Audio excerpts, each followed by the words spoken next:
من ربك ربي الله ما دينك ديني الإسلام.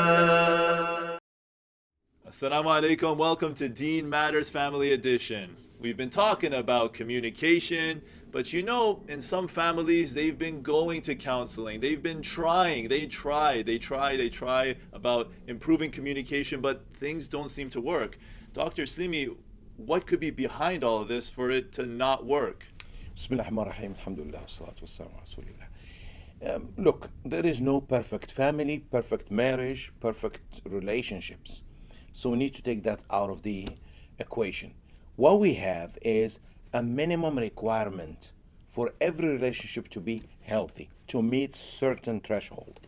And that is the minimum requirement in any relationship, not even within the family.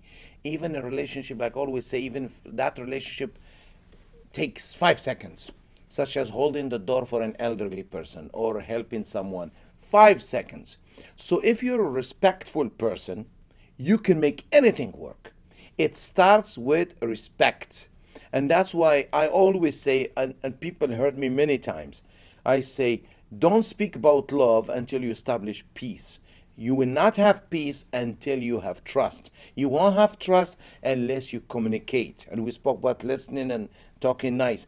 And then to be able to have good communication that leads to good relationship, you must be respectful of others. Some people don't have it. They respect nobody. It's all about themselves. They are self-centered. So it doesn't matter how knowledgeable or educated you are. It doesn't matter how many counseling sessions you took.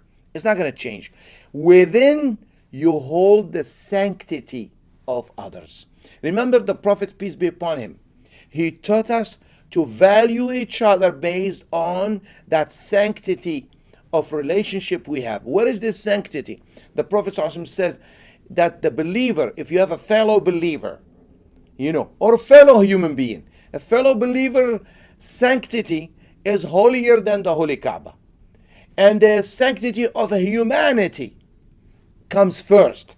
And sanctity of a marriage. So sanctity in Arabic is hurma, Urdu hurmat. It's basically a son or a father or a mother or a daughter or an uncle or a grandfather or a grandmother or a wife or a husband. There is something called sanctity. And from it, hurma, comes the word respect, which is ihtiram. Basically, ifti'al. You're making sanctity at work. You're practicing the sanctity of the other person. So you wouldn't shout at them because you don't want people to shout at you. You would listen to them. You wouldn't betray them because you don't want that to be done to you. And believe me, if you're a respectful person, people will respect you. If you're a trustworthy person, you can trust people easily. If you are a person who values the peace of mind, that is because you have peace of mind. You can't give what you don't have. And this is how it starts with that minimum requirement, respect. Now, Dr. Slimi, there's two schools of thought here. On the one side, some people say respect is inherent. You have to respect regardless. On the other side, some people say, no, you have to earn your respect. So is respect inherent or is it earned? The same question is, are good manners inherent, like innate in us, or are they something that we're taught? Respect is part of good manners, and it's a minimum thing. It's something that takes away selfishness and makes you considerate of others, as we mentioned before. So there are some etiquette, if we are as a human being, natural human being, we like to be treated well, so we treat others well. That's innate. But then there are ways to learn how to treat the elderly and those who have knowledge, more knowledge than us, and our parents. We are learning these things by visually seeing how our parents treat their parents. And also by seeing how society treats the elders. In a society where there is no respect for elders, like what you see now, you go in the bus now, I heard, I don't go in the bus, haven't been in the bus for years, but I'm hearing people would sit in the train on the bus and they wouldn't stand up for an elderly person. You know, I recently actually, me and my son, we were on a subway out of the country, and I wanted to stand for a lady. I think she took it like an insult. I'm not that old, you know. She said, no, no, thank you, thank you. She was like, but still, I am respectful. I felt good about myself, even if she did not take my offer. But the way she came out talking was kind of rude. But it's okay. But deep inside, I did what I could, and I would do it again. Sometimes it could be discouraging for you to do it. We have to be respectful, because if I'm in her place, I would like someone to offer me a place to sit. These are values we learn from our parents, from our good friends, from society. Also, the respect for teachers, those who are giving us knowledge.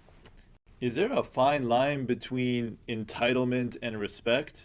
Yeah, unfortunately, if some people believe that they're entitled to this and that, they build an attitude of, a selfish attitude. It's mine. Why do I have to ask for it? It's okay. The Prophet, peace be upon him, asked for things in a nice, gentle way that really, by default, belong to Muslims and Islam. Kaaba is one of them. The way the Prophet, peace be upon him, when he came on the year of Fath Makkah, and he came, look, it's this, by virtue of Islam and the lineage to Ibrahim, you would come and say, oh, this is ours, we're entitled to it. Look how he treated the people of Mecca. He didn't have to do that, but his grace, the Prophet, not only he was respectful, next level, gracious with people. He wanted to build a big family. He wanted to spread respect and love among everybody. Not only that, look what he did on that day. He asked Sayyidina Bilal, a former slave, when he was in Mecca, he was a slave, he told him, go on the roof of Kaaba, go above the Kaaba and call the adhan. Of course, some people were shocked that he was a former slave. To show them it doesn't matter if he was a former slave, he should be respected. Not only that, his sanctity is higher than the Kaaba itself, that all Muslims value. He said, stand on the Kaaba and call the adhan. That was shocking to the likes of Abu Sufyan and others. But he taught them to respect, regardless of the background, the color, the wealth. Respect the other human being. Thank you, Dr. Slimi, for reminding us that respect is the absolute bare minimum for any relationship. Thank you for spending time with us. Hit the subscribe button, and as always, drop your comments down below. Until next time, Assalamu alaikum.